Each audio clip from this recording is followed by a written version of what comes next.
നമസ്കാരം.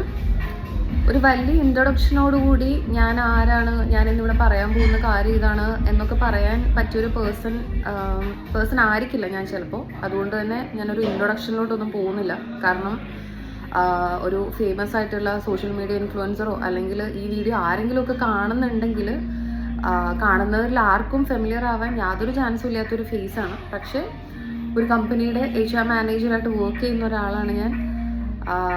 കല്യാണം കഴിച്ച വിവാഹിതയായ ഒരു സ്ത്രീയാണ് ഞാൻ. പിന്നെ അതിലൊക്കെ ഉപരി ഈ സൊസൈറ്റിയിൽ നടക്കുന്ന കാര്യങ്ങൾ കണ്ടും കേട്ടും അനുഭവിച്ചും അതിൻ്റെ കൂടെ പോയിക്കൊണ്ടിരിക്കുന്ന ഒരു വ്യക്തി കൂടിയാണ് ഞാൻ. അപ്പോൾ ഇന്നിപ്പോൾ ഇങ്ങനെ ഒരു വീഡിയോ ചെയ്യുന്നതിൻ്റെ കാര്യം എന്താണെന്ന് വെച്ചാൽ, ആക്ച്വലി ഞാൻ പറഞ്ഞു, ഞാൻ ഓൾറെഡി മെൻഷൻ ചെയ്തതുപോലെ ഞാനൊരു കമ്പനിയുടെ HR മാനേജറാണ്. അപ്പോൾ കുറച്ച് നാളിന് മുന്നേ നമ്മുടെ ഓഫീസിൽ വെച്ചിട്ട് എനിക്ക് ക്ലോസ് ആയിട്ടുള്ള ഒരു പെൺകുട്ടി, 10-25 വയസ്സിലിട്ടുള്ള ഒരു കുട്ടി, ഭയങ്കര വിഷമിച്ചിരിക്കുന്ന, അല്ലെങ്കിൽ ഒരു 2-3 ദിവസം അടുപ്പിച്ച് ഇങ്ങനെ ഭയങ്കര വിഷമത്തിൽ കാണേണ്ട ഒരു സാഹചര്യം വന്നപ്പോൾ ഞാൻ അവളുടെ അടുത്ത് പോയിട്ട് എന്ത് പറ്റി, എന്താണ്, എന്തെങ്കിലും പ്രശ്നമുണ്ടോ വീട്ടിൽ നിന്നൊക്കെ പോയി ചോദിച്ച് അങ്ങനെ സംസാരിക്കുന്ന ഒരു സാഹചര്യത്തിൽ അവൾക്ക് ഇങ്ങനെ ഭയങ്കരമായിട്ട് കല്യാണാലോചനയൊക്കെ വരുന്നുണ്ട്, അപ്പോൾ അതിന് ഭയങ്കര പ്രഷറൊക്കെ കൊടുക്കുന്നുണ്ടെന്നൊക്കെ ഞാൻ പറഞ്ഞപ്പോൾ സ്വാഭാവികമായിട്ടും വല്ല റിലേഷൻഷിപ്പ് ഉണ്ടാവാം, അല്ലെങ്കിൽ അങ്ങനെ കല്യാണം കഴിക്കാൻ ഇപ്പോൾ ഇമ്മീഡിയറ്റ് ആയിട്ട് വേണ്ടാത്തതുകൊണ്ടായിരിക്കും എന്നുള്ള ഒരു നോർമൽ പെൺകുട്ടികൾ പറയുന്ന കുറച്ച് പ്രശ്നങ്ങളായിരിക്കും എന്നാണ് ഞാൻ വിചാരിച്ചത്. പക്ഷെ അവൾ സംസാരിച്ച് വന്നപ്പോൾ അവൾ പറഞ്ഞൊരു കാര്യം എന്താ വെച്ചാൽ, ഇപ്പോൾ സൊസൈറ്റിയിൽ നടക്കുന്ന കുറേ പ്രശ്നങ്ങളും കുറേ കാര്യങ്ങളൊക്കെ കാണുമ്പോഴത്തേക്കൊക്കെ കല്യാണം കഴിക്കാനായിട്ട് പേടിയാണെന്ന് പറഞ്ഞു. അതായത് ഇപ്പോൾ ഒരു ബോയ് ഫ്രണ്ട് ഉണ്ടായിരുന്നെങ്കിൽ, ഒരു ലവർ ഉണ്ടായിരുന്നെങ്കിൽ ചിലപ്പോൾ അയാളെ കുറച്ചും കൂടെ അറിയാമായിരുന്നിരിക്കാം, മനസ്സിലാക്കാൻ പറ്റുമായിരുന്നിരിക്കാം. പക്ഷെ ഒരു അറേഞ്ച് മാരേജിലേക്കൊക്കെ പോകാമെന്ന് പറയുന്നത് ചിന്തിക്കാൻ തന്നെ ഭയങ്കര പ്രയാസമാണെന്ന് അതവളെ അത്രയും മെൻ്റലി അഫക്റ്റ് ചെയ്യുന്നുണ്ടെന്നൊക്കെ പറഞ്ഞപ്പോൾ ആദ്യം എനിക്ക് കേട്ടപ്പോൾ ഷോക്കിംഗ് ആയിരുന്നു. അപ്പോൾ ഞാനിങ്ങനെ ഉള്ളടുത്ത് പറഞ്ഞു, ഇങ്ങനത്തെ സംഭവങ്ങളൊക്കെ നേരത്തെ തൊട്ടേ നമ്മുടെ ഇവിടെ നടക്കുന്നതാണ്.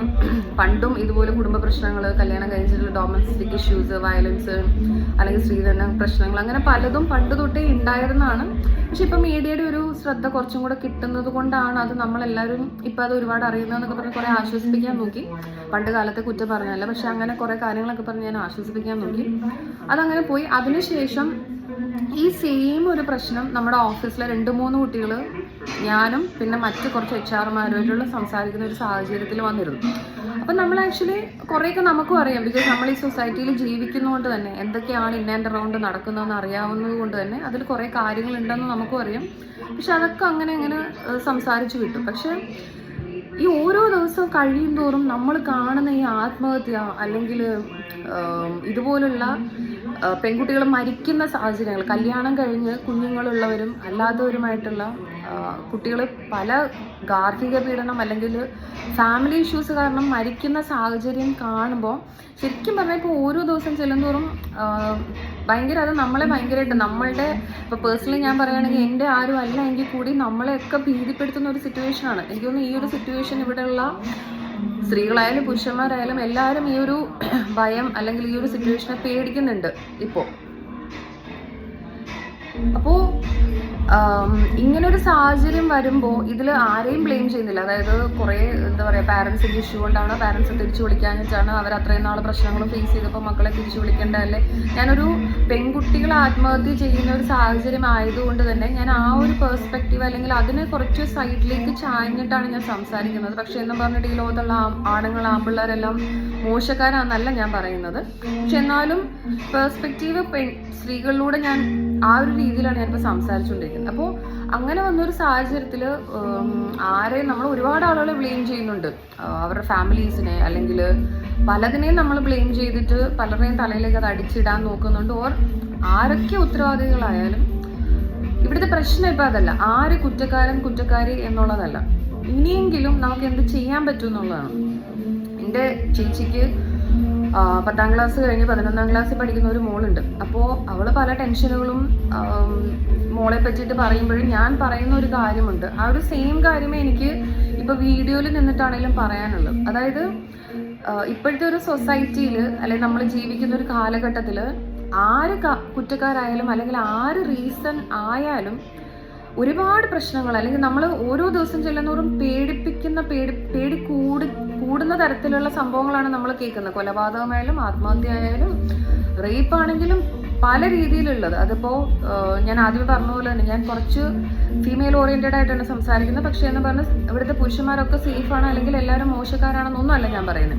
എന്തൊക്കെ തരത്തിലുള്ള പ്രശ്നങ്ങളാണേലും എനിക്ക് പറയാനുള്ളത് നമ്മളുടെ കുട്ടികളെ, നമ്മളുടെ പെൺകുട്ടികളായാലും ആൺകുട്ടികളായാലും നമ്മൾ കുറച്ചും കൂടെ വേറൊരു പേഴ്സ്പെക്റ്റീവിൽ വളർത്തണം. അതായത് അവർക്ക് എന്ത് പ്രശ്നം വന്നാലും വാട്ട് നെക്സ്റ്റ്, എങ്ങനെ അതിനെ തരണം ചെയ്ത് അടുത്ത ലെവലിലേക്ക് പോവാം എന്നുള്ളൊരു രീതിയിൽ പഠിപ്പിച്ച് അതിനുള്ളൊരു ബോൾഡ്നെസ് കൊടുത്തു വിടണമെന്നുള്ളതാണ് എനിക്ക് പറയാനുള്ളത്.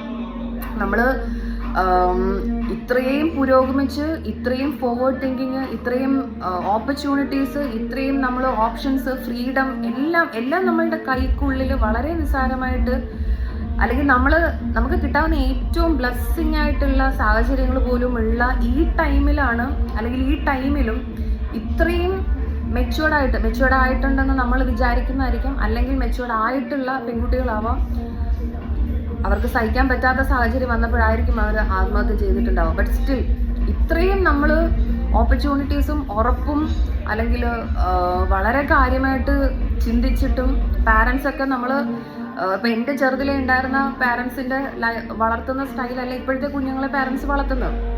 ഇത്രയൊക്കെ ചെയ്തിട്ടും വീണ്ടും ഇങ്ങനെ ഒരു സാഹചര്യത്തിലേക്ക് പോകുമ്പോൾ, അല്ലെങ്കിൽ അവർ സ്വന്തമായിട്ട് ജീവിതം എടുക്കുന്ന ഒരു സാഹചര്യം വരുമ്പോൾ എവിടെയാണ്, ആർക്കാണ് പിഴച്ചു പോകുന്നത് അല്ലെങ്കിൽ തെറ്റുപറ്റിയെന്നാണ് നമുക്ക് ചോദിക്കാൻ പറ്റുന്നത്. കാരണം എന്തുകൊണ്ട് ഇപ്പോൾ വിഭജിക എന്ന് പറയുന്ന ആ കുട്ടി ആത്മഹത്യ ചെയ്തു, അവരുടെ ബാക്ക്ഗ്രൗണ്ട് നോക്കുമ്പോൾ അവർ ദുബായിലൊരു HR മാനേജർ ആയിരുന്നു എന്ന് പറയപ്പെടുന്നു. അപ്പോൾ ഞാൻ ഞെട്ടിയ ഒരു കാര്യം, അത്രയും മെച്യൂർഡ് ഒരു സ്ത്രീ, അല്ലെങ്കിൽ മെച്യൂർഡ് ആണെന്ന് നമ്മൾ വിചാരിക്കുന്ന, മെച്യൂർഡ് ആയിരുന്നിരിക്കാം, അവരെ കൊണ്ട് അങ്ങനെ ഒരു തീരുമാനം അല്ലെങ്കിൽ അങ്ങനെ ഒരു കാര്യം ചെയ്യിപ്പിക്കണമെന്നുണ്ടെങ്കിൽ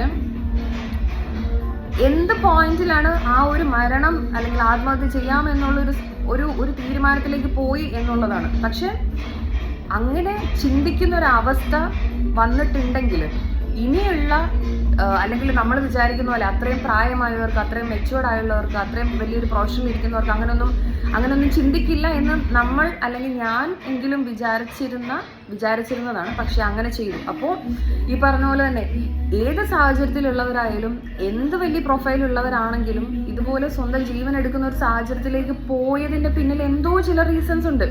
എവിടുന്നോ കിട്ടാതെ പോയാൽ ചിലപ്പോൾ ഒരു സപ്പോർട്ടോ, അല്ലെങ്കിൽ അനാവശ്യമായിട്ടുള്ള കുറേ ചിന്തകളോ, അല്ലെങ്കിൽ സൊസൈറ്റി ഫിയറോ, എന്തൊക്കെയോ അതിൻ്റെ പിന്നിലുണ്ട്. പക്ഷെ ഇതൊന്നും ഇല്ലാണ്ടായി പോവില്ല. ഈ പറഞ്ഞ സിറ്റുവേഷൻസും ഈ പറഞ്ഞ കാര്യങ്ങളും ഒന്നും ഇനി മാറാൻ പോകുന്നില്ല. മേ ബി ഇനി ഇതിലും വേഴ്സ്റ്റ് ആയിരിക്കും.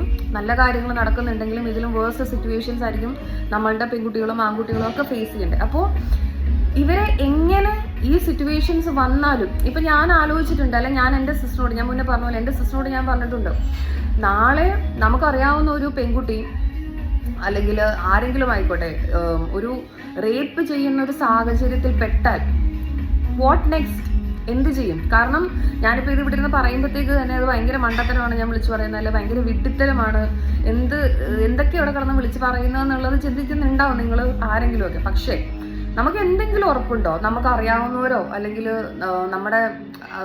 നമ്മുടെ ഫ്രണ്ട്സോ അല്ലെങ്കിൽ ഫ്രണ്ട്സിൻ്റെ മക്കളോ ഇങ്ങനെ പറയുന്ന ആർക്കും നാളെ ഒരു ഉപദ്രവം ഉണ്ടാകാതെ അവർ ഭയങ്കര സേഫായിട്ട് ജീവിക്കാൻ പറ്റുമെന്ന് നമ്മൾ പറയുന്നുണ്ടോ? I don't think so. എനിക്കങ്ങനെ തോന്നുന്നില്ല. അപ്പോൾ ഈ പറഞ്ഞ പോലെ എന്ത് സാഹചര്യം വന്നാലും അതിൻ്റെ അപ്പുറത്തേക്ക് എങ്ങനെയാണ് നേരിട്ട് മുന്നോട്ട് പോകാം എന്നുള്ള ഒരു ധൈര്യം നമ്മളുടെ കുട്ടികൾക്കാവാം, അല്ലെങ്കിൽ നമ്മളുടെ പെങ്ങന്മാർക്ക്, അല്ലെങ്കിൽ നമുക്കറിയാവുന്ന ഫ്രണ്ട്സിന്, ആർക്കായാലും ആ ഒരു കറേജ് കൊടുക്കാൻ നമ്മളെല്ലാവരും മാക്സിമം ശ്രമിക്കണം. ഇപ്പം ഞാനിത് ഇത്രയും പറയാൻ കാര്യം, കമ്പനികളിൽ നമുക്ക് പോഷ് അല്ലെങ്കിൽ ഗ്രിവൻസ് സെല്ലുകൾ ഇതുപോലുള്ള കാര്യങ്ങളെല്ലാം ഉണ്ട്. അതായത് അവരുടെ പ്രശ്നങ്ങൾ, അല്ലെങ്കിൽ ഇപ്പോൾ സ്ത്രീകളുടെ മാത്രം ഫോക്കസ് ചെയ്യുകയാണെന്നുണ്ടെങ്കിൽ അവർക്ക് ഫിസിക്കൽ അസോൾട്ടോ അല്ലെങ്കിൽ സെക്ഷൽ ഹറാസ്മെൻറ്റ് എന്തെങ്കിലും വരുന്ന സാഹചര്യം, ഇതൊക്കെ പരിഹരിക്കാനായിട്ട് ഒരു കമ്മിറ്റി ഉണ്ട് അവിടെ. നമുക്കിവിടെ ഗവൺമെൻറ്റിനാണെങ്കിലും വനിതാ കമ്മീഷൻ, അങ്ങനെ കുറേ സപ്പോർട്ടും കാര്യങ്ങളും ഉണ്ട്. പിന്നെ നമ്മൾ റിസർവേഷൻ ആയാലും അല്ലെങ്കിലും സ്ത്രീകളെ ഭയങ്കര ഫോക്കസ് ചെയ്ത് സ്ത്രീകൾക്ക് ഭയങ്കര സപ്പോർട്ട് എന്നൊക്കെ പറഞ്ഞ് നിൽക്കുമ്പോഴും ഇത്രയും അതാണ് ഞാൻ ആദ്യമേ പറഞ്ഞ ഫോർവേഡ് തിങ്കിങ്. ഇത്രയൊക്കെ പറഞ്ഞിട്ടും ഇങ്ങനെയുള്ള തീരുമാനങ്ങൾ വരുന്നുണ്ടെങ്കിൽ ഇത് പ്രോപ്പറായിട്ട് ഇതിൻ്റെ ബേസിക്സ് കിട്ടുന്നില്ല, അല്ലെങ്കിൽ ഇതിലൊരു വിശ്വാസം ഇല്ല എന്നുള്ളത് തന്നെയാണ് സത്യം, അല്ലേ? അപ്പോൾ അതുകൊണ്ട് നമ്മൾ മാക്സിമം നമുക്ക് പറ്റുന്ന പോലെ നമ്മളുടെ ഫ്രണ്ട്സ് ആയാലും ഫ്രണ്ട്സിൻ്റെ മക്കളായാലും നമ്മളുടെ മക്കളായാലും നമ്മളുടെ അനിയത്തിയോട് ഓവർ ഇറ്റ് ഇസ് മാക്സിമം പ്രശ്നങ്ങൾ വരുമ്പോഴത്തേക്ക് അത് കേട്ടിട്ട് അതിൻ്റെ അപ്പുറത്തേക്ക് എങ്ങനെ പോകാൻ പറ്റും എന്നുള്ള ഒരു ബേസ് ഉണ്ടാക്കി കൊടുക്കാൻ മാക്സിമം നോക്കുക. ഇല്ലെങ്കിൽ ഇനി വളർന്നു വരുന്ന തലമുറയോടാണേലും പെൺകുട്ടികളോടാണേലും ആൺകുട്ടികളോടാണേലും നമ്മൾ പറയേണ്ടത് എന്ത് പ്രശ്നം വന്നാലും അതിനപ്പുറത്തേക്ക് ഒരു ലൈഫ് എന്ന് പറയുന്ന നമുക്കൊരു ജീവിതമുണ്ട്. അത് നശിപ്പിക്കാനോ അല്ലെങ്കിൽ അത് തിരിച്ചെടുക്കാനോ ഉള്ളൊരു തീരുമാനത്തിലേക്ക് പോവാതിരിക്കാൻ അവർക്ക് മാക്സിമം അതിനുള്ള ഒരു ബോൾനെസ് കൊടുക്കണം. അത് ഈ പറഞ്ഞ പോലെ ചിലപ്പോൾ പാരൻസ് മാത്രം പറഞ്ഞുകൊണ്ട് കാര്യമില്ല. ഈ സ്കൂളുകളിൽ ടീച്ചേഴ്സ് നമ്മൾ ഈ പോർഷൻസ് ഒക്കെ ഒരുപാട് എടുക്കുന്നതിൻ്റെ കൂടെ തന്നെ അവരുടെ ഇതുപോലെ മെൻ്റൽ ഹെൽത്തിനെ കുറച്ചും കൂടെ മോൾഡ് ചെയ്യുന്ന, അല്ലെ അവർക്ക് അതിനൊരു ബോൾനെസ് കിട്ടുന്ന രീതിയിലുള്ള സെഷൻസ് ഒക്കെ ആഡ് ചെയ്താൽ വളരെ നല്ലതായിരിക്കും എന്ന് എനിക്ക് തോന്നുന്നുണ്ട്. ഐ ഡോണ്ട് നോ, എനിക്ക് തോന്നിയ കുറച്ച് കാര്യങ്ങളാണ്. അങ്ങനെ എന്തെങ്കിലും കൊടുക്കുകയാണെങ്കിൽ ഇപ്പം ബിക്കോസ് കമ്പനികളിലൊക്കെ ഓൾറെഡി നമുക്കങ്ങനെ സപ്പോർട്ട് ചെയ്യുന്നുണ്ടെന്നുള്ള രീതിയിൽ നമ്മൾ പറയുന്നുണ്ട്, കാണിക്കുന്നുണ്ട്, പ്രവർത്തിക്കുന്നുണ്ട്. അപ്പം ആ ഒരു സാധനം നമ്മളുടെ ചെറുതിലേ തൊട്ട് കുഞ്ഞുങ്ങൾക്ക്, ആൺകുട്ടികൾക്കായാലും പെൺകുട്ടികൾക്കായാലും അങ്ങനെ ഒരു സപ്പോർട്ട് സിസ്റ്റം കൊടുത്ത് വന്നാൽ അവർക്ക് കാര്യങ്ങൾ തിരിച്ചറിയാൻ പറ്റിയാൽ, അവർക്ക് ലൈഫിൻ്റെ ഒരു ഇമ്പോർട്ടൻസ് മനസ്സിലാക്കാൻ പറ്റിയാൽ മേ ബി ഫ്യൂച്ചർ ഇതൊക്കെ കുറച്ച് കുറയുമായിരിക്കും എന്ന് ഞാൻ വിചാരിക്കുന്നു. എനിക്കറിയില്ല. ഇങ്ങനെ ഒരു വീഡിയോ ചെയ്തത് തന്നെ ഞാൻ ഓൾറെഡി പറഞ്ഞതുപോലെ എൻ്റെ ഓഫീസിലെ കുട്ടികൾ തന്നെ പലരും പേടിച്ചിട്ട് അല്ലെങ്കിൽ ഭയങ്കര ടെൻഷൻ ആദ്യം കയറിയിട്ട് സംസാരിക്കുന്ന ഒരു സാഹചര്യം നമ്മുടെ അടുത്ത് ഉണ്ടായി. പിന്നെ എത്രയൊക്കെ കണ്ടില്ല എന്ന് നമ്മൾ വെച്ചാലും നമ്മളിതെല്ലാം അഫക്റ്റ് ചെയ്യുന്നുണ്ട്. നമുക്കൊരു കുഞ്ഞുണ്ടാവാം, അല്ലെങ്കിൽ നമ്മളുടെ ചേച്ചിക്ക് ഒരു കുഞ്ഞുണ്ടാവാം, അനിയത്തിക്ക് ഒരു കുഞ്ഞുണ്ടാവാം, ഫ്രണ്ടിനൊരു കുഞ്ഞുണ്ടാവാം, നമുക്കൊരു അനിയത്തി ഉണ്ടാവാം. അങ്ങനെ നമ്മൾ കണക്ട് ചെയ്ത് നിൽക്കുന്ന ഒരു സൊസൈറ്റിയിൽ ആരെങ്കിലുമൊക്കെ നമുക്ക് പ്രിയപ്പെട്ടവരുണ്ടാവാം, അവർ ഇതുപോലത്തെ സിറ്റുവേഷനിൽ പോയിട്ടുണ്ടാവാം, അല്ലെങ്കിൽ നാളെ പോകുമോ എന്നുള്ള പേടി നമുക്കുണ്ട്, അല്ലേ? അപ്പോൾ ഇങ്ങനൊരു സാഹചര്യത്തിൽ ഇതിൽ കൂടുതൽ കണ്ടില്ല കേട്ടില്ല എന്ന് വെക്കാൻ പറ്റുന്നില്ല. അതുകൊണ്ട് ഇങ്ങനൊരു വീഡിയോ ചെയ്തതാണ്. അപ്പോൾ ആകെ ഒരു കാര്യം പറയാനുള്ളൂ, ലൈഫ് തിരിച്ച് അല്ലെങ്കിൽ നമുക്ക് കിട്ടിയ ജീവിതം, എല്ലാവരുടെ ലൈഫിൽ പ്രശ്നങ്ങളുണ്ട്, പല രീതിയിലുള്ള പ്രശ്നങ്ങളും, നമുക്ക് മുന്നോട്ട് പോകാൻ പറ്റില്ല എന്ന് തോന്നുന്ന സാഹചര്യങ്ങളൊക്കെ ഒരുപാടുണ്ടാവും. പക്ഷേ ജീവിതം തിരിച്ചെടുക്കാൻ അല്ലെങ്കിൽ ഒരു ആത്മഹത്യ എന്നൊരു സൊല്യൂഷനിലേക്ക് ഒരിക്കലും പോവാതിരിക്കാനായിട്ട് മാക്സിമം ശ്രമിക്കണം. അതിന് നമ്മളെ കൊണ്ട് കഴിയാവുന്ന രീതിയിൽ നമ്മളുടെ ഫ്രണ്ട്സിനെയോ അല്ലെങ്കിൽ നമുക്ക് സപ്പോർട്ട് ചെയ്യാൻ പറ്റുന്ന ഒരു കാറ്റഗറി ഓഫ് ആൾക്കാരുണ്ടെങ്കിൽ അത് ചെയ്യണം. അത്രേ പറയാനുള്ളൂ. Thank you.